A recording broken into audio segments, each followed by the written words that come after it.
Muy bien. Francisco Alvarado, ¿qué tal? Buenas noches para ti también.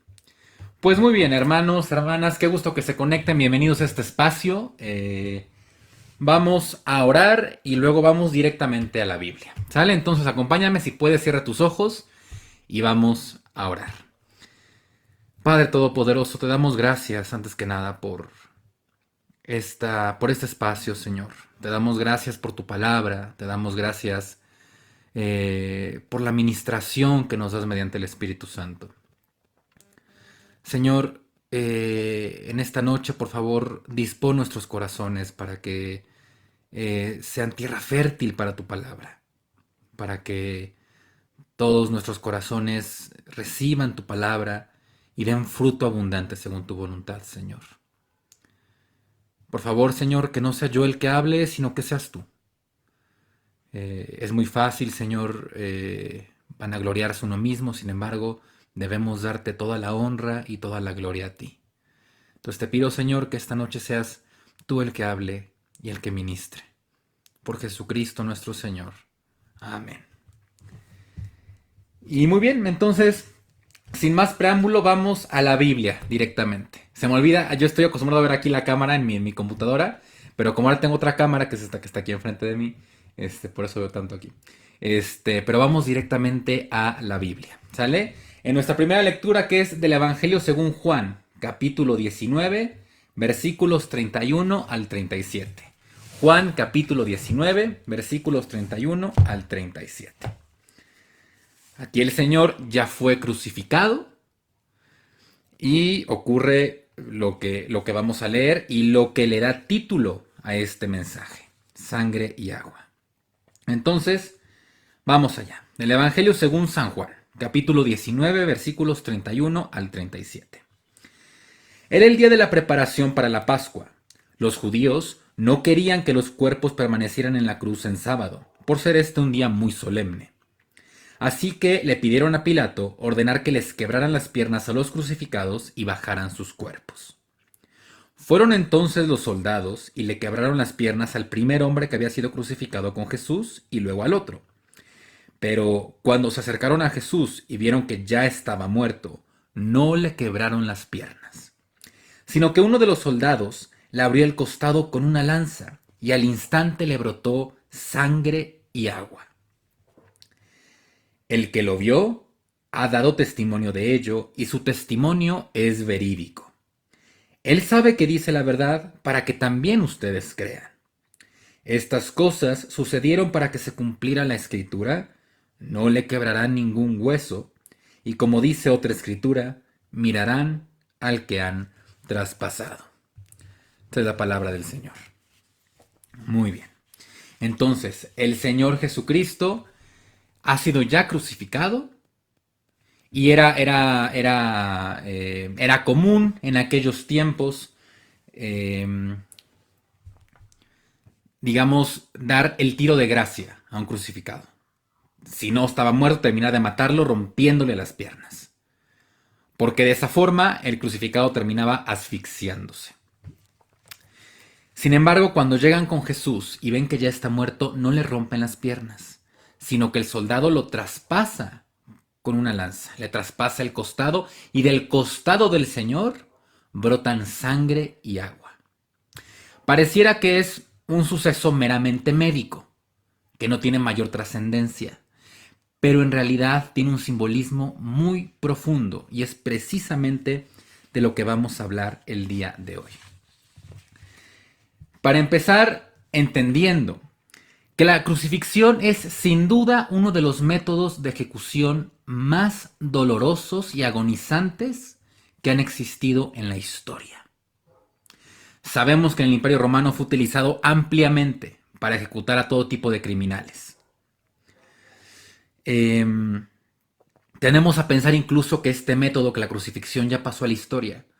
Pero no sé si sabías que en países, aquí los tengo, como Arabia Saudita, Emiratos Árabes Unidos, Sudán del Norte, algunos territorios que controla el Estado Islámico y otros varios países que ejercen una interpretación legal del Islam, la crucifixión sigue siendo una realidad, sigue siendo una forma de ejecución. La forma en la que un crucificado muere es muy dolorosa. Es bien dolorosa. Em, Cuando alguien está siendo crucificado, cuando alguien ya está crucificado, tiene los clavos que le traspasan las manos y los clavos que le traspasan los pies. Y todo el peso del prisionero recae en estos 4 puntos de agarre, en las manos o en los pies. Y cada vez que el prisionero intenta respirar, cada vez que el ejecutado intenta tomar aire, es agonizante, porque tiene que recargar su peso en las manos o en los pies. Es muy doloroso. A ver, últimamente yo no soy médico, pero hay muchísimos documentales y eh, muchísimas investigaciones, muchos libros que hablan acerca de la anatomía de la crucifixión, cómo es que un crucificado muere, ¿no? ¿Qué es lo que lleva un crucificado a morir? Y últimamente es la asfixia, porque son incapaces de respirar, incapaces de contener por mucho tiempo y acaban asfixiándose. Se ha demostrado que uno de los fenómenos médicos que ocurren durante la crucifixión es que el aumento inicial del ritmo cardíaco causa que se acumulen fluidos alrededor del corazón y de los pulmones. Es un término médico que se llama efusión pericárdica. Y esto explica médicamente por qué cuando traspasan al Señor emana agua y sangre. Sin embargo, como yo te dije, yo no soy médico, ni estamos aquí para aprender acerca de medicina o de la ciencia detrás de la crucifixión, sino para entender el significado espiritual de este suceso. ¿Por qué es importante? ¿Por qué nos debería importar que del costado del Señor crucificado emanan agua y sangre? Bien. Estoy viendo sus comentarios. ¿Qué tal, Marcela? ¿Cómo estás? Yolanda, bendita noche. Eh, Gabriel Isaac, ¿qué tal, Gabriel? ¿Cómo estás? Buenas noches. Sí, créanme que yo también los extrañé mucho, como ya le dije a mi querida Jazmín. ¿Qué tal, Carolina? Bendita noche. Debemos empezar comprendiendo que el Evangelio de Juan es un evangelio diferente, por así decirlo, al resto de los evangelios. Un poquito de teología bíblica, por así decirlo.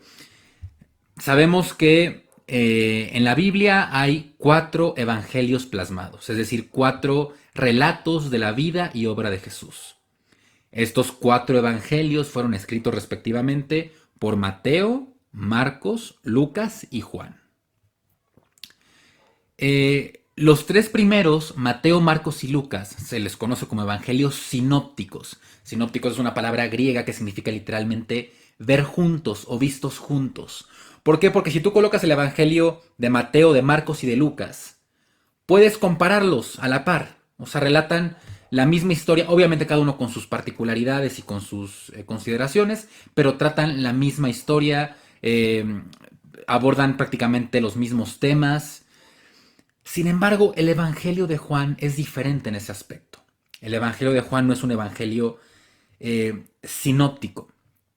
Es un evangelio que tiene un propósito más allá que solo contar la vida de Jesús. El Evangelio de Juan tiene el propósito, el objetivo de profundizar en las cuestiones teológicas mediante símbolos, mediante metáforas, mediante tipos, lo que se conoce como tipología bíblica. De hecho, si tú algún día vas a una iglesia o si has puesto atención en alguna iglesia muy antigua o que tenga arte sacro, seguramente has notado que por lo general el Evangelio de Juan se representa con un águila. Es común, desde hace muchos, muchos siglos, representar artísticamente a los evangelistas o los 4 evangelios mediante animales. Y el Evangelio de Juan suele representarse con un águila. De hecho, tengo aquí, voy a bajarlo para que lo vean, a ver si pueden verlo. Ay, pesa un poco. Este es un libro que contiene los 4 evangelios, nada más los 4 evangelios. Y en la parte trasera tiene estos motivos que representan los 4 evangelios. Y el evangelio de Juan suele representarse con un águila. Aquí más o menos se ve. Ahí más o menos se ve. Suele representarse con un águila. ¿Por qué con un águila? Porque Juan el Evangelista parece que está viendo todo desde arriba. Cuando tú lees el Evangelio de Juan es como si vieras una imagen enorme, un tapiz gigante que te muestra la vida de Jesús y cómo esa vida se relaciona con las profecías del Antiguo Testamento. Cómo hay profundos misterios teológicos que Juan plasma mediante metáforas, mediante símbolos. Es un evangelio, la verdad, sumamente enriquecedor. Cuando alguien me pregunta que por dónde empieza a leer la Biblia, yo suelo recomendar a alguien que nunca la ha leído que empiece por el Evangelio, según Marcos o según Lucas, es lo que suelo recomendar. Pero alguien que ya tiene un poquito de conocimiento de Dios y quiere profundizar más en la vida de Cristo, yo siempre le recomiendo que vayan al Evangelio según Juan, porque es bien profundo, es muy, muy, muy profundo. Entonces, el Evangelio de Juan trata estas verdades teológicas que son difíciles de comprender. Y Juan lo suele hacer mediante símbolos. Un ejemplo perfecto, Juan capítulo 1, versículo 29, donde Juan el Bautista, otro Juan, no es el mismo que Juan el Evangelista, ve a Jesús y dice: «He aquí el Cordero de Dios que quita el pecado del mundo». Sabemos que Jesús no es literalmente un cordero con 4 patas y la lana blanca, no. Pero sabemos qué quiere decir esa frase, el Cordero de Dios que quita el pecado del mundo. Está haciendo referencia al Cordero Pascual del Antiguo Testamento.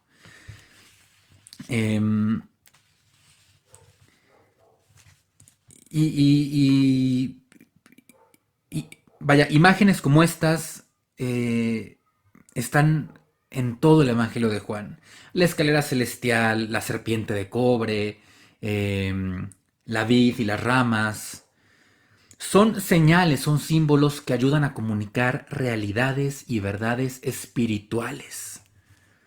Esas verdades que Dios desea plasmar en su palabra.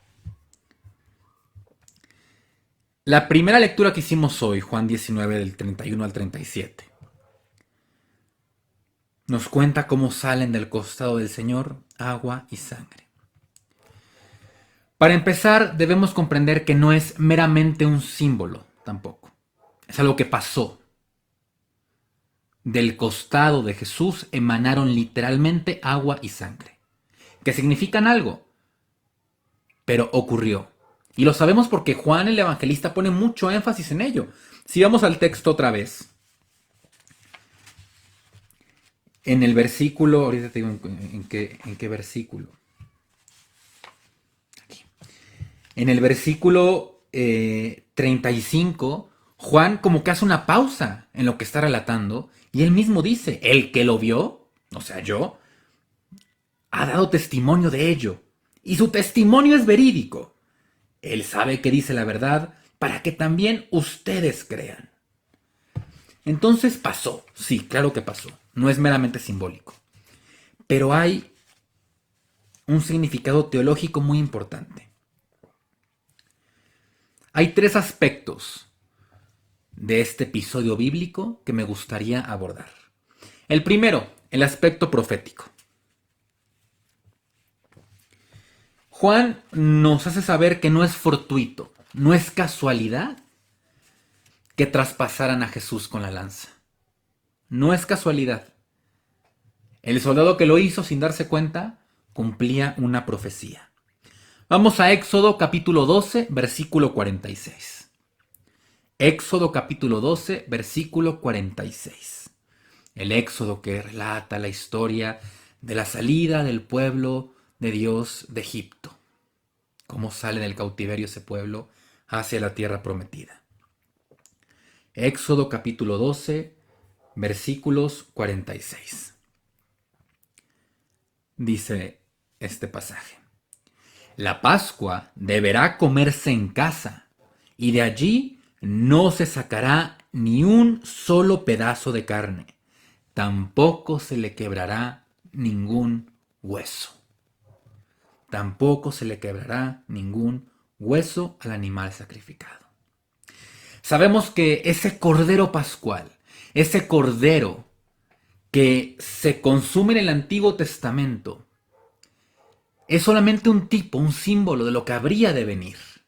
Cristo Jesús, quien es, como vimos, el Cordero de Dios que quita el pecado del mundo. Y la escritura aquí en Éxodo es clara. Tampoco se le quebrará ningún hueso al animal sacrificado. Una vez más, pareciera que ese dato está ahí fortuito. Nada más porque sí, porque a Moisés se le ocurrió ponerlo ahí. Pero no es así. Tiene un propósito. Que Moisés dijera, tampoco se le quebrará ningún hueso al animal sacrificado. Salmo 34:20. Salmo 34, versículo 20. Le protegerá todos los huesos y ni uno solo se le quebrarán.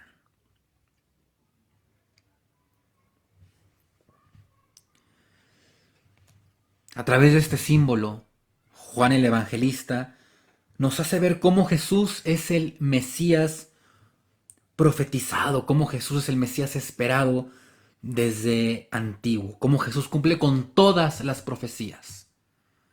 No hay una sola profecía con la que Jesús no cumpla. Jesús cumple con todas y cada una de ellas, hasta la que pareciera más mínima, la profecía de que no se le rompería un solo hueso.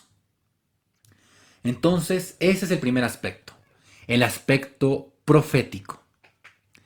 Vamos al segundo aspecto, el aspecto redentor. El aspecto redentor.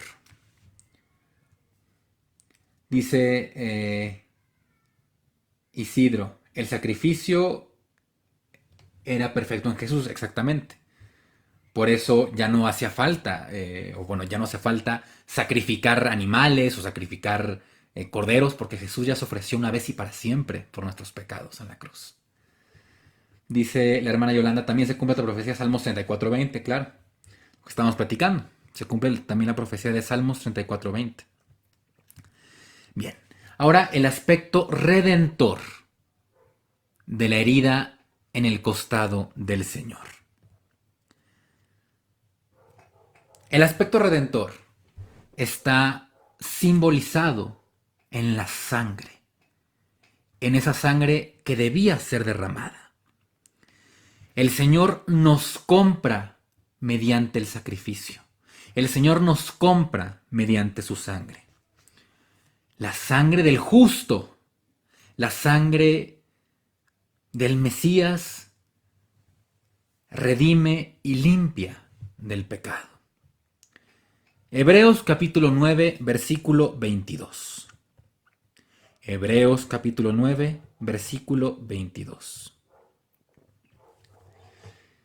De hecho, la ley exige que casi todo sea purificado por sangre, pues sin derramamiento de sangre no hay perdón.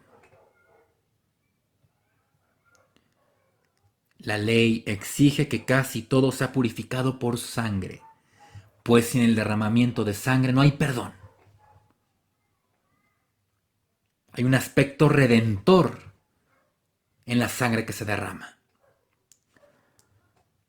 Otro pasaje, Hechos 20:28. Hechos de los Apóstoles, capítulo 20, versículo 28.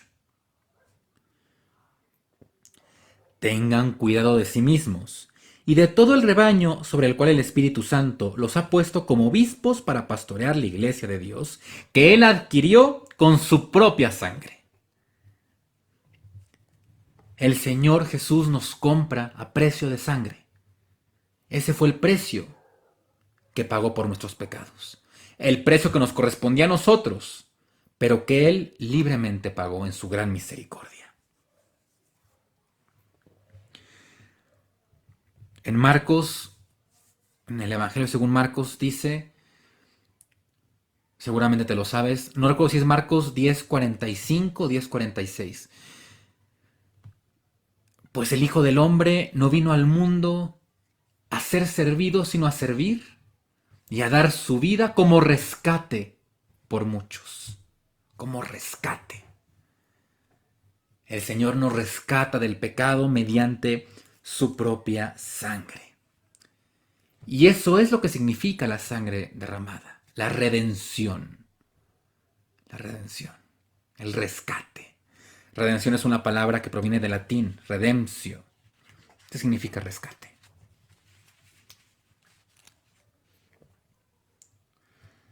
Dice el hermano Isidro, nacer de agua y sangre.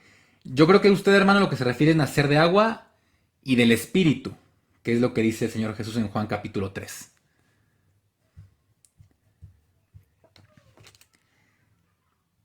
Ahora, ya vimos el aspecto redentor.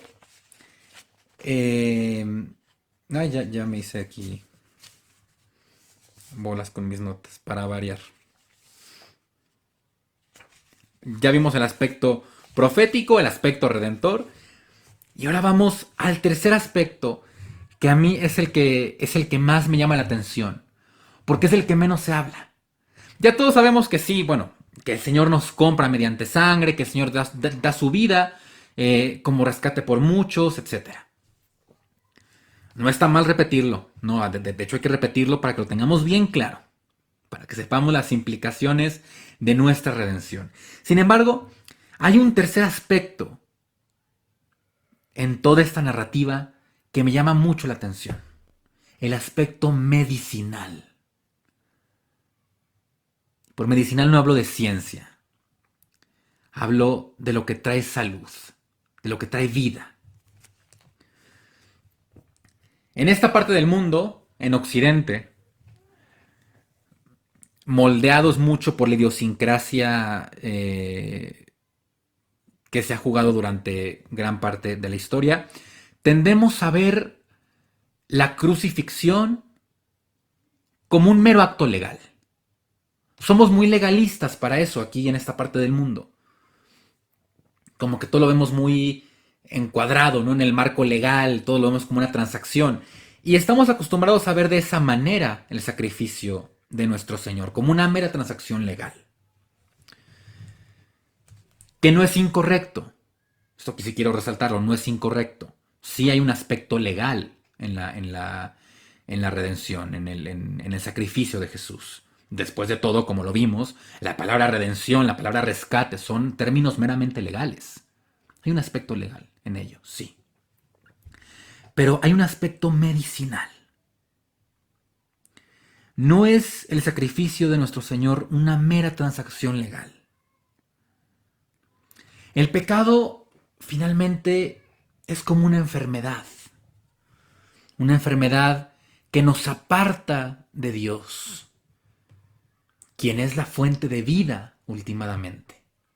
Eso es el pecado. El Salmo 36, en su versículo 9, dice: Porque en ti, Señor, está la fuente de la vida, y en tu luz podemos ver la luz. La fuente de la vida. La fuente de la vida. El punto de donde emana toda vida. Y el pecado es todo lo contrario a eso. El pecado es esa enfermedad que nos aparta de Dios, que nos quita la vida auténtica, la vida eterna, la vida en abundancia.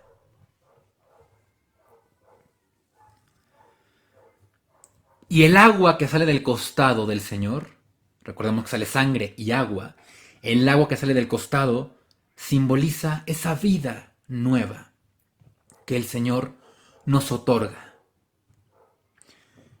Apocalipsis 22, capítulo 1. Vamos a leer. Apocalipsis 22, capítulo 1. Luego, el ángel me mostró un río de agua de vida, claro como el cristal, que salía del trono de Dios y del Cordero.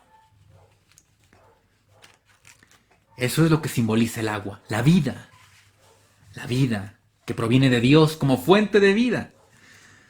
Seguramente esto ya lo has escuchado antes.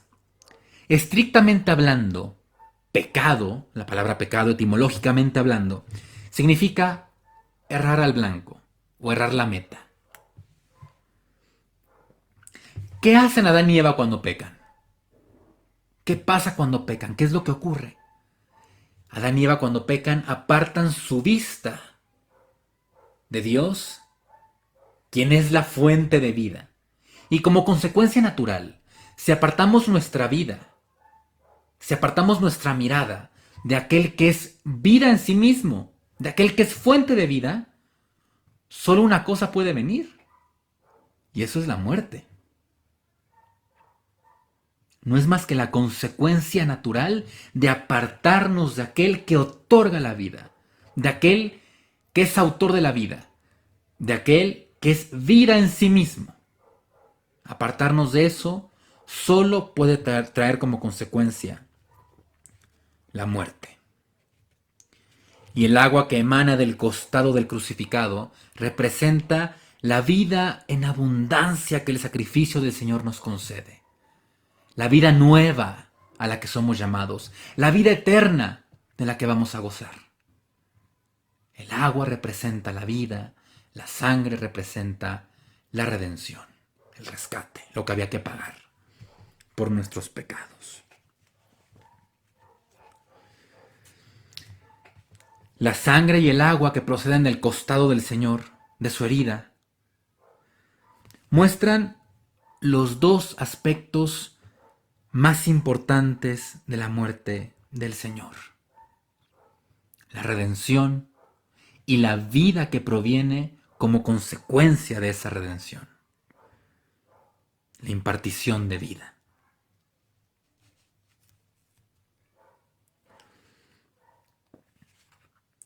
Una última escritura, Juan, volvemos a Juan, Juan capítulo 12, versículo 24.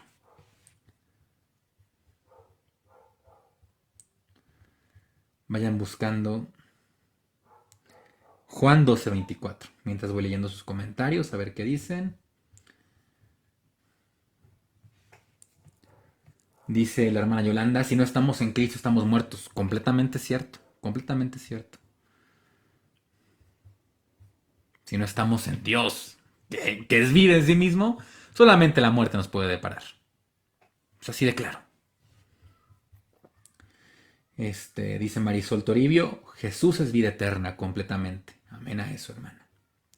Dice Jazmín, por eso se dice que valemos la sangre de Cristo, sí. Porque Cristo nos compró con su propia sangre. Ese es el precio que había que pagar por nuestros pecados. Otro día podemos hablar de los... se me fue la palabra, de los detalles de la redención, de la crucifixión, a la luz del Antiguo Testamento. No, es un tema bien extenso, bien extenso. Juan, entonces quedamos en Juan capítulo 12, versículo 24. Dice Juan 12, 24. Ciertamente, estas son palabras de Jesús, Ciertamente les aseguro que si el grano de trigo no cae en tierra y muere, se queda solo. Pero si muere, produce mucho fruto. Esta escritura, este pasaje, esta lectura, causa mucha confusión, ¿no? El grano de trigo que debe caer y debe morir para producir fruto, causa mucha confusión. Hay hasta una canción, creo. Sí, algo así dice que si el grano de trigo no muere. Ahorita me vino a la mente. Pero en este caso, ese grano de trigo que debe caer para morir y así dar fruto, es Jesús. Es Jesús. Ese grano de trigo del que habla Juan, que Juan plasma en su relato, es el Señor mismo. Y su muerte produce fruto de vida. Es impresionante esto. La muerte del Señor produce vida. Hasta parece irónico, ¿No es así? Pero es verdad. Es la verdad del Evangelio. Es el Evangelio en sí mismo. Que somos salvos, no por obras para que nadie se glorifique, sino por gracia. Y considera lo siguiente y con esto nos despedimos. ¿Cómo entra el pecado en el mundo? ¿Cómo comienza a morir el hombre? Considéralo durante unos segundos. Comiendo del fruto de un árbol vivo. Así es como el pecado entra en el mundo. Dice la palabra, porque por un solo hombre el pecado entró en el mundo. El pecado entra en el mundo cuando el hombre toma y come del fruto de un árbol vivo. Así la muerte entra en el mundo. Así la muerte entra en la humanidad. Del mismo modo, así como el hombre come del árbol de un fruto vivo y con ello asegura su muerte, ahora el hombre come del fruto de un árbol muerto, la cruz, y con ello recibe la vida eterna. Son paralelismos, son cosas que no podemos pasar por alto. La palabra de Dios es palabra viva y relata la verdad. Considéralo. Así es como el pecado entra en el mundo. ¿Y cómo quita Jesús el pecado del mundo? Derramando su sangre. ¿Y cómo accedemos nosotros a esa redención? Comiendo del fruto de un árbol muerto que es la cruz. O sea, participando en la vida de Jesús, siguiendo sus pasos, recibiéndolo como nuestro Señor y Salvador. Es maravilloso, es maravilloso. En fin, hermanos, hermanas, vamos a orar y con esto terminamos. Hay otro aspecto del que quiero hablarles de la herida del costado, pero seguramente lo hagamos la próxima semana. Porque, insisto, esto es un tema muy largo. Es un tema muy complejo también, pero hay otro aspecto importante que yo creo que debemos tratar, de esa herida del costado. Pero lo tratamos con el favor de Dios la próxima semana, si les parece. Entonces vamos a orar y nos despedimos. Gracias, Padre, gracias porque nos muestras tu verdad. Gracias porque nos revelas tu verdad, Señor. Esta noche hemos aprendido mucho sobre la redención, sobre los aspectos de la muerte de tu Hijo, nuestro Señor, en la cruz. Ayúdanos, Señor, a meditarlo esta noche y a comprenderlo, para que vivamos siempre en comunión contigo y en santidad. No es fácil, Señor, no es fácil en este mundo crecientemente secular mantenerse a tu servicio. Pero te pedimos que nos des fuerzas para seguir adelante. Envía tu Espíritu Santo e inflama nuestros corazones, Señor. Te alabamos, te bendecimos, te adoramos a ti que eres 3 veces santo, a ti que eres el autor y la fuente de la vida. Por Jesucristo nuestro Señor. Amén. Amén, hermanos, hermanas. Gracias por conectarse. Les dejo un abrazo enorme. Cuídense mucho, síganse cuidando, por favor. Y nada, con el favor de Dios, nos vemos el próximo miércoles a la misma hora, en el mismo canal, por supuesto, para hablar más acerca del Evangelio, para proclamar el Evangelio. Cuídense mucho.